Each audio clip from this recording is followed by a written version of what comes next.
Hola, hola, hola. Hola, hola, hola, beautiful people. How are you guys today? Yes, yes, yes. Let me check and please help me to like and share, like and share. Yeah, because what I will be doing today is I will be sharing with you on the 3 things to do when HDB owner pass away.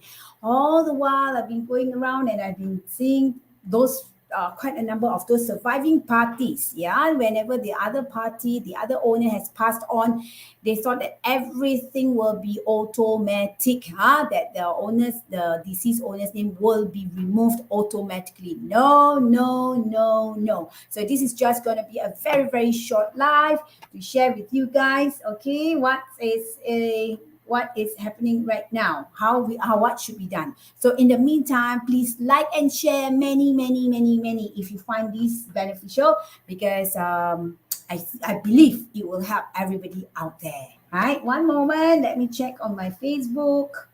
Right. Okay, yeah. Okay, guys, am I on live right now? Yes. Okay, yeah. All right, guys. So this is what I'm going to show. Okay, I'm not able to see some of your comments over here, but then bear with me. Bear with me. Right, I'm just going to go straight into here. Right. Hi, Lamra Hudik. Salam Maghrib to you, Rian. Salam Maghrib to you too. Lamra Hudik, how are you? Thank you very much for coming in. Yeah, Siti AW Martina Wazila, and how are you guys? Thank you very much for coming. Hey, help me to like and share, because you wouldn't know you'll be helping out a soul out there. All right, guys, this is what we're going to do now. What we're going to discuss is what do we have to do when HDB owner pass away. This one, we assume that there are 2 owners, so therefore there will be 1 surviving party. So another surviving party, or another 2 or 3 more surviving parties, right? So number 1, okay, this is a very the one I'm going to share with you is probably something which you find, hey, this is so simple. How come people also don't know? But you'll be very surprised.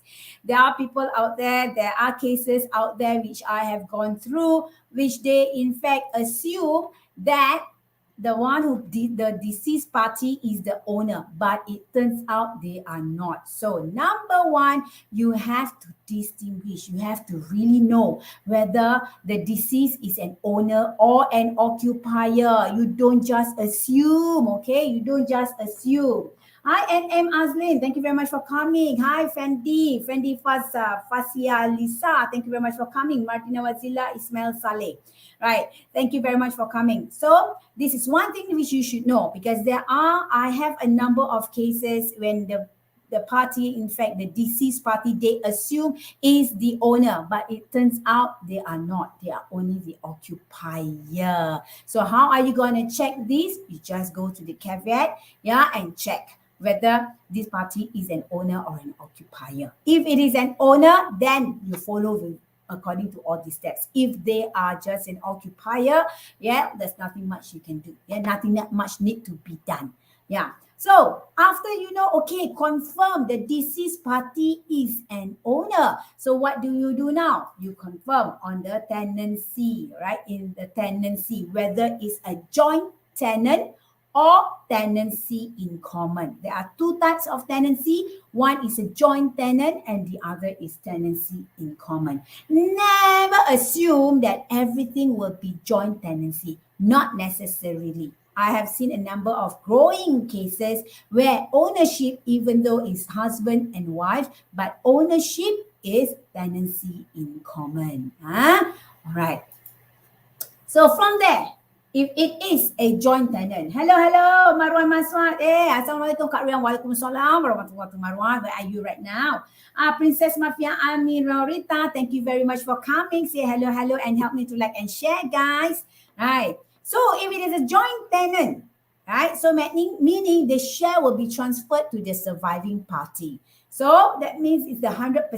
So the surviving party, for example, party A and party B. If it is a joint tenancy, once party B were to pass on, so that means the share will be transferred to party A. What does that mean as well in simple terms? In simple terms means that house 100% belongs to party A. So can the beneficiary go and knock on the door, on any of the relatives knock on the door and say, hey, you better sell your house because my share is in this house? Can they do that? No, no, no. Okay, because the fatwa, especially for the Islam ones, has been changed. Yeah, that the surviving they follow by the law of survivorship. Yeah, these have the law of survivorship, meaning that whichever party that pass on, if it is joint tenancy, none of the beneficiary can come over and force the surviving party to sell the house. No, yeah, this fatwa has been changed. Right. Anyway, this encompasses not only the Muslim law but also the civil law. Okay, the non-Muslim law. Right. So once joint tenancy has already the share will be transferred, it will be automatic. However, the change of ownership will not be automatic. This is what all of us must know. Okay, do not overlook on this. So what do we have to do? The surviving party will have to lodge notice of death with Singapore Land Authority. Does that mean you go to Singapore Land Authority? Ayo, how to go to Singapore Land Authority? So complicated. Hey, don't really have to. Okay, if it's a HDB property, how are we gonna do it? Okay, so the surviving owner will go to HDB to lodge the notice of death with Singapore Land Authority. Okay, there will be charges incurred, registration fee and conveyancing fee.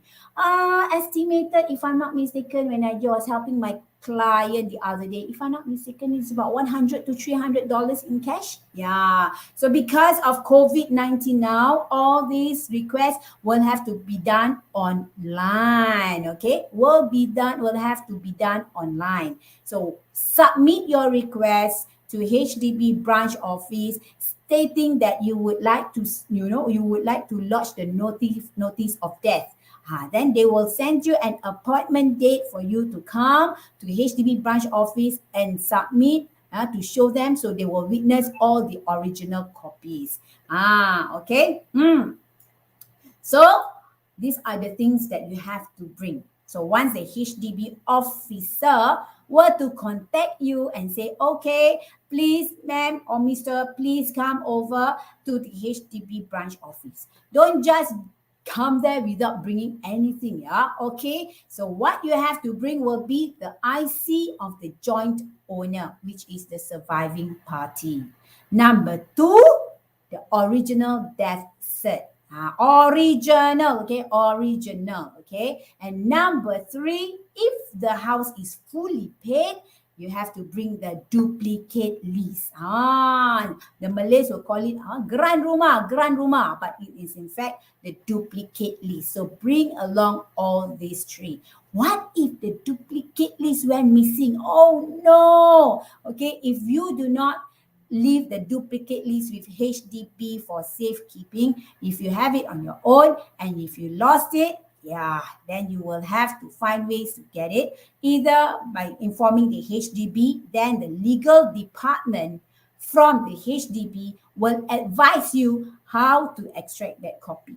Probably that one will cost charges as well. It will take some time, probably about 2-3 months, if I'm not mistaken. From my last experience, with most recent experience, it took about 3 months and it cost my owner about $550, to issue out the new duplicate lease. Or at times also, the legal department will request you, number 1, to write a police report, okay, regarding the loss of the duplicate lease. And number 2, you would also have to announce it, to have an advertisement. Then you have to cut the advertisement for an announcement of the missing of that duplicate lease. So this duplicate lease, ladies and gentlemen, are very important. Especially when there is when owner has already passed on, or even it involves the selling of your house. Okay, right. So just remember this. All right. So what did I mention earlier is that you will have to bring the IC of the owner, the surviving party. Number 2, the original death cert. And number 3, the duplicate lease if the house is already fully paid. That is meant for the joint tenancy. So super easy for joint tenancy. When one party has already passed on, so bring it over. So once you have brought it over, then all the notification of death has been changed. So you will see from the HDB website, your individual HDB website, that there is left with only one owner. Then from there, you can proceed to sell your house if you have any intention to sell, right? If the notification of death is not submitted, so that means if you were to log in into your HDB website, it will show there will be two owners. One, the deceased one, and the other one is the surviving party. Are you able to sell your house without even submitting the notification of death? No, you cannot. Logically, because if they would like to submit the grant of option, maybe you have already got a buyer, then who is going to sign on behalf of the deceased party? Cannot, right? So notification of death must be done first before the sale of house. Okay, and then once the change of ownership, then to one party, to one surviving party of various surviving party, when the deceased party's name has been removed, then you can start selling your house. All right. Right, that was joint tenancy. But what about tenancy in common? One moment, let me check who's the one who came in. Hi Marwan, at my dad house, besok baru balik Tampines, sekarang malas. Oh, okay Marwan. Shah Nur Rahmat. So does the house considered fully paid if one dies? Okay, Shah Nur Rahmat, it really depends, right? If the deceased has insurance to cover, either the home protection scheme insurance by CPF or from outside party, which is by insurance, by private insurance party. Yeah. Okay. If they have insurance, if the insurance is still valid upon the death. If it is not valid, meaning it has lapsed. Yeah. So then that means the house is not fully paid. So this is the other thing. Thank you very much, Shanur Rahmat. This is one thing that majority, everyone has overlooked as well. Insurance of their house. Especially if you have stopped working, being employed, so you become a self-employed, please ensure you have sufficient monies in your CPF for the payment of your insurance. Yeah, your mortgage insurance. Once it is lapsed, if you like to renew, and on top of that you have other ailments, then it will be a totally brand new record. So there will be some parts which they will not cover. For example, right, before it lapsed, you were very healthy. You do not have any medical record.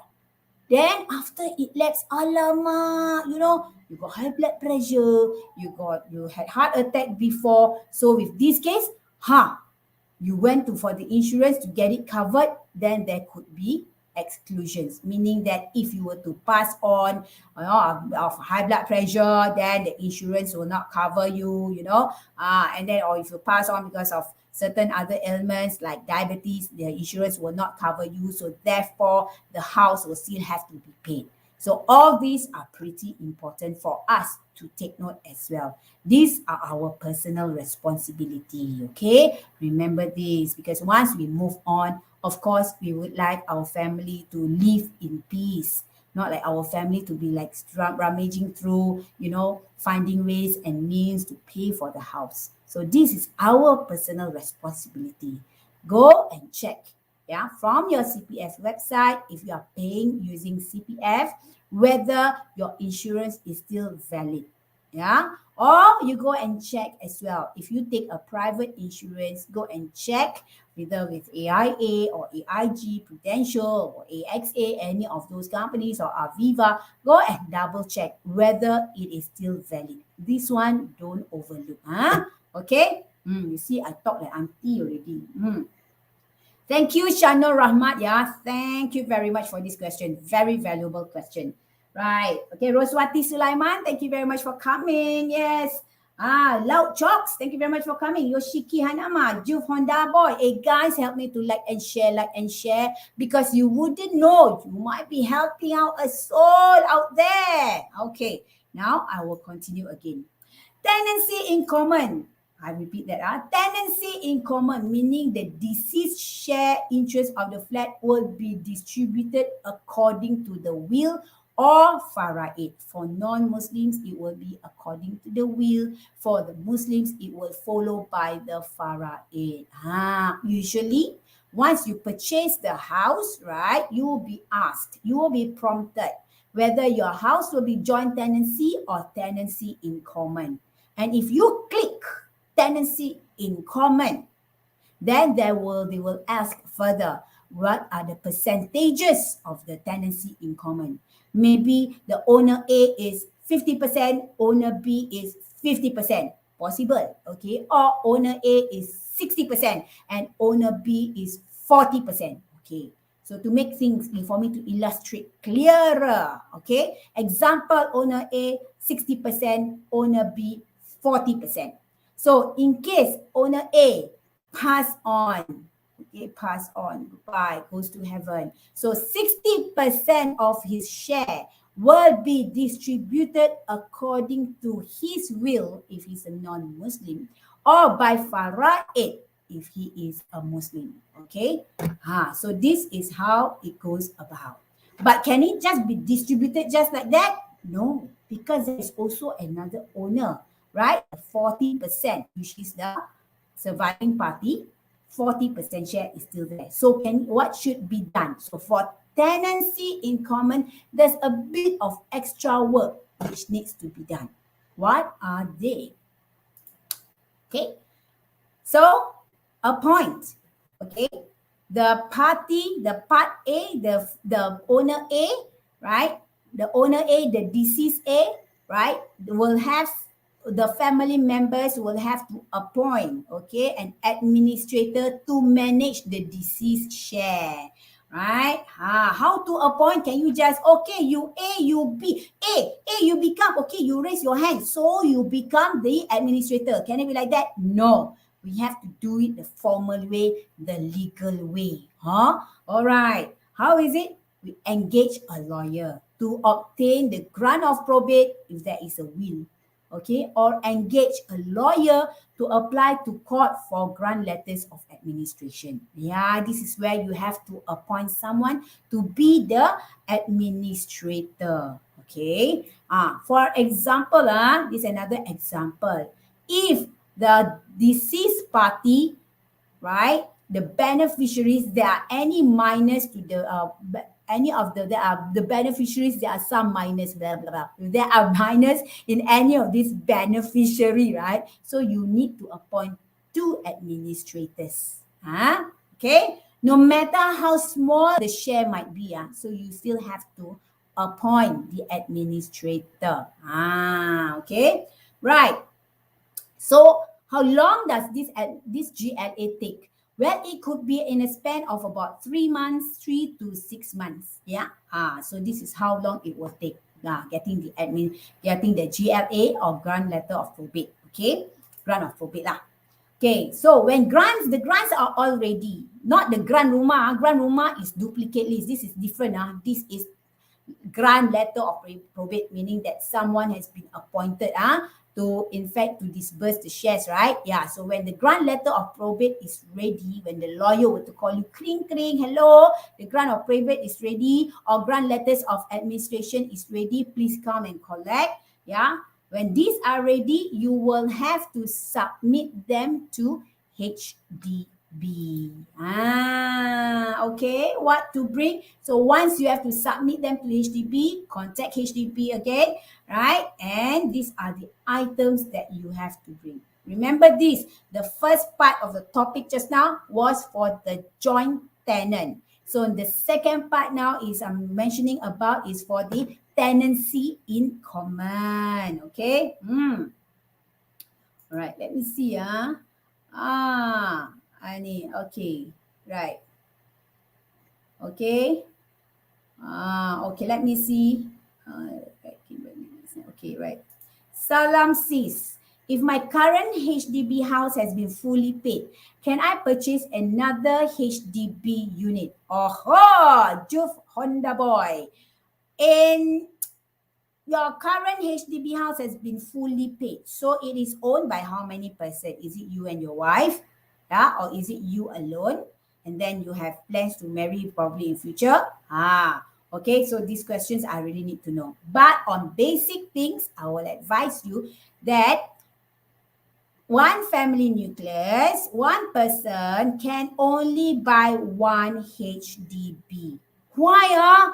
Well, because HDB is a subsidized flat by the government, so that all the Singapore citizens can afford to buy one, can afford to have one. And it is not meant for investment. So, Jeff Honda Boy, sadly, I have to let you know that, one person, one family nucleus, right? For example, husband and wife, you can only own one HDB. Okay? Salam and hola, hola, hola, hola. Beautiful Sis Rian. Hola, hola, hola. Sarah Abdullah. Thank you for coming. Thank you for saying hola, hola to me. Kate Sar. Hello, Rian. Hello, Kate Sar. All right, guys. Let me say hello, hello to many others who never say hello, hello to me. Roslan Abu, how are you? Thank you very much for coming. Norman Jasman, how are you? Thank you very much for coming. K Hayati. All right. So now I am going to continue to what I have mentioned just now. So when grants are ready, these are the things that you need to bring along. Okay. This is for the tenancy in common. All right. So the deceased owner's death certificate. Then the duplicate lease of the deceased flat. Okay. So this is what if the house has already been fully paid? And number 3, the IC of the flat owners or the executor or the administrator. Right? And don't forget, you must also bring the grant letters of administration or grant of probate. The original copy. They usually state that as certified true copy. This one, the HDB would like to cite it, would like to take a look at it. Yeah? All right, guys. So, after this, be it the tenancy in common or joint tenancy, once you submitted all this, then that is where you submit for the notification of death.